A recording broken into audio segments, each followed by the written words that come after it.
لماذا تختفي القطط تماما يوم عيد الأضحى؟ وإلى أين تذهب؟ إجابة ستدهشك.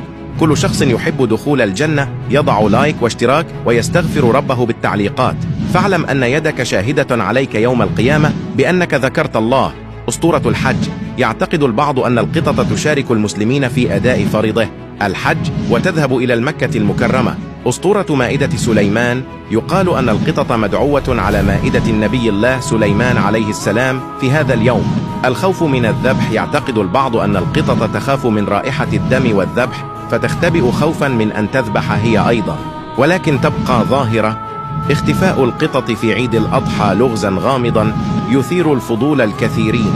انشرها بقدر حبك لرسول الله.